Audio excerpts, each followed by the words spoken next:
welcome to Factorio Beltalowda recap number 9. My name is Nidos, and we seem to have forgotten to do a recap last week, so there's quite a lot of progress, and we are nearing the end of this series. So if you haven't watched so far, then do jump on over to Twitch, as I'm streaming it Tuesday, Thursday, and Sundays, but not for long. Then we're also going to talk shortly about a new series coming up. So at the end of last time, we had we started to expand into this lake, and this has now been completed. What we basically have is the whole thing here is centered around. Let's start with what it's centered around. The whole base here is centered around this bus here of more advanced products. So we have 4 lanes of 4 lanes of red circuits. It's gonna be needed, but let's see. We are currently stalling because we don't have any blue circuits coming in, because that's what we were working on. But aside from this, everything else is as it should be. If we look up here, we have blue circuits has now been scaled up. We have a nice sulfur build here that feeds both of these lines, each of them producing 11.5 or something. Well, into a 20. They produce enough to have more than a half a belt, and everything is now scaled towards half a belt of half a blue belt, because that's 1350 science per minute, and that's kind of a good number. That's what we want. However, it needs some red circuits. So basically here we have a build down here that we have added. All of this together, like this one, we need 5 lanes of copper and 2 lanes of iron going in here. Where is it? In here, 3 lines in of copper plus 2 lines of iron going in, making 2 lines of green circuits. That comes out. So we have 2 copper plus 2 green plus 2 plastic. The 2 plastic is coming from over here. And so all of this, we can basically say this entire build there is just 2 lanes of red, but from scratch. And that's pretty good. So we have coal coming in, we have iron, we have copper coming in. Copper, I'm taking it all the way up here because I want to consume this copper first, if at all possible. So that's kind of why I just want to get us more space.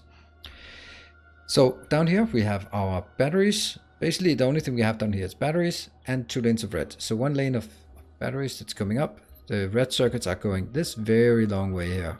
Very, very long way. And it's going all the way over here, just so it merges in with the other 2 reds, which is this part plus this part plus that one and 2 of these lines here. So these 2 lines goes into the red, plus the other 2 go just sort of random locations that need just a bit. This needs just a little bit, and this needs just a little bit, and sort of just a teeny tiny bit, and the remainder goes in here. So that should be good enough. We do have an extra green circuit build that goes in here to the green science, the hub, and to the module production, which is kind of urgent. Whoop. Yeah, this is running out of blue as always, and that's part of what we're doing. So basically what you can see, most importantly actually, is that we now have everything converted to the grid pretty much, and with the exception of the hub. That's also something that has to be done soon. There's some glitchy thing here.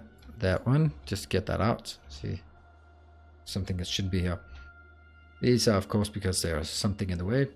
And up here we have the newest build, which is pretty awesome. Let's also run over there. Run. You can see this is the blue circuit that's supposed to come in, but it isn't. So I decided I had a blue circuit that built, that was I think it was doing 12 blue circuits per second, which isn't really very much. So I want to double that to 24 blue circuits, or maybe it's 25, but it's definitely doubled.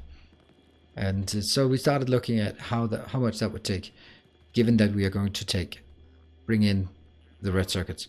And that's basically 12 lanes, 12 blue lanes here of copper coming in. So once this is operational, it's consuming a stupid amount. We have some coal for the processing, 4 lanes of iron here, but also 4 lanes of iron from the other side. So that we have this monumental big crafting or smelting array.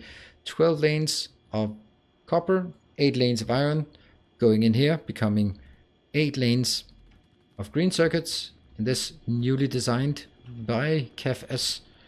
Really nice. and it fits in the grid. And going in here to our also newly designed, each lane is designed towards consuming 2 full green lines of product and a bit of red circuits, which is the next part, routing 2 lanes or 1 or 2 full lanes of red circuits up here. I don't really know. I think actually if this one is consuming 20 green circuits, then or each one is consuming 20 red circuits, and it's 90 coming in here, so that means I can do 5.5, 4.5 craft. 4.5 times the advanced circuit is going to be 9 red circuits, so each line here consumes 9, that's 18, that's 36. So we actually only need 1 full red belt inbound, and then we'll get, yeah, something out here. It's not going to be much in terms of blue signs, but it's going to be what we have, and that's what it's going to be. And that should hopefully be enough to fuel the entire base. And that means we actually have the whole thing operational. As that happens, we will start figuring out where we have some bottlenecks. Because right now, since everything is stalling, you can see no power is being used. Nothing is really working. So when we get the blue signs blue circuits, up and running, we will be, let's remove this. We'll start feeding this, and everything else will get started again. And then the question becomes, where are our bottlenecks? There'll probably be something runs out, whether it's engines low. It could also be this one that's very likely to be running out. But anyway, I want all of it to just operate as it is while I continue on munching on all of the materials we have around here. And once that's done, we can start expanding. Right now, as it is, we don't really have anywhere we can expand because everything is simply consumed at this point. And well, everything is stalling. So once you get this one, then it's going to be exciting to see how this performs. And that's going to be the next big step to get it up and running. See if we can maintain 1350 signs per minute over extended periods of time. Extended periods is a couple of hours. Then if we can do that, then we should be we are in a position where I'll hit the check mark and say, all right, we built this base. And then I'll wrap up the series. The intention is that I'll wrap up the series in 1 or 2 weeks from now, because we have designed every part of the base, and from here on it's about adding more of what we've already done. And I don't think that's as exciting. Then it's more exciting to start on a new series on Twitch, and that new series upcoming on Twitch will almost certainly be a Angels Bob's series. So I'm really longing for some complex, weird new designs for a modded series. I've been playing a lot of vanilla, both on YouTube and on Twitch, so it's time to get into some more heavily modded. But do keep an eye out for notifications about when that starts up. But it's just going to be, let's say, a couple of weeks from now. So with that, I think we've done a pretty good summary of what's going on in this base. I'm pretty happy with how we restructured it and how we sort of ended up at least making sense of all the madness here. Now that's going to be it. Thank you very much for watching. I hope you are enjoying it, and I hope that you'll be checking by on Twitch for just some of the last episodes, and also keep an eye out for the upcoming new episode as it starts up. And of course, there's the Train Mega Base is continuing here on YouTube as well. Thank you for watching. As always, stay effective.